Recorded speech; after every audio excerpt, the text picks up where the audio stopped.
ಜೈಲುಗಳಲ್ಲಿ ಅನೇಕ ಕಾನೂನು ಬಾಹಿರ ಚಟುವಟಿಕೆ ಪರಿಶೀಲಿಸಿ ಮುಲಾಜಿಲ್ಲದೆ ಕ್ರಮ ಎಂದ ಪರಂ.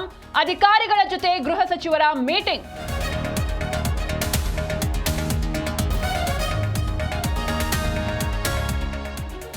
ಕಾಂಗ್ರೆಸ್ ವಿರುದ್ಧ ಕಮಲ ಕಾರಾಗೃಹ ಅಸ್ತ್ರ. ಪರಪ್ಪನ ಅಗ್ರಹಾರದಲ್ಲಿ ರಾಜಾತಿಥ್ಯ ವಿರೋಧಿಸಿ ಬಿಜೆಪಿ ಪ್ರೊಟೆಸ್ಟ್.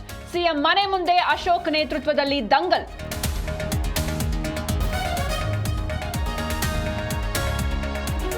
ಜೈಲಿನ ವಿಡಿಯೋ ರಿಲೀಸ್ ಕೇಸ್ಗೆ ಟ್ವಿಸ್ಟ್. ದರ್ಶನ್ ಆಪ್ತ ಧನ್ವೀರ್ಗೆ ಸಿಸಿಬಿ ಡ್ರಿಲ್.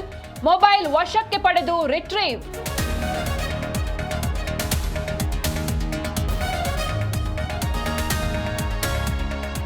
ಬಾಗಲಕೋಟೆಯಲ್ಲಿ ಮುಂದುವರೆದ ರೈತರ ಧರಣಿ. ಸಂಗೊಳ್ಳಿ ರಾಯಣ್ಣ ವೃತ್ತದಲ್ಲಿ ಎಫ್ಆರ್ಪಿ ಫೈಟ್.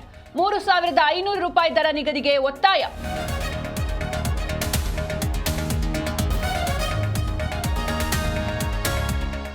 ಚಿತ್ರದುರ್ಗದ ರೇಣುಕಾಸ್ವಾಮಿ ಕೊಲೆ ಪ್ರಕರಣ ಇಂದು ಟ್ರಯಲ್ ದಿನಾಂಕ ನಿಗದಿ ಮಾಡಲಿರುವ ಕೋರ್ಟ್. ದರ್ಶನ್ ಸೇರಿ ಉಳಿದ ಆರೋಪಿಗಳು ಕೋರ್ಟ್ಗೆ ಹಾಜರು.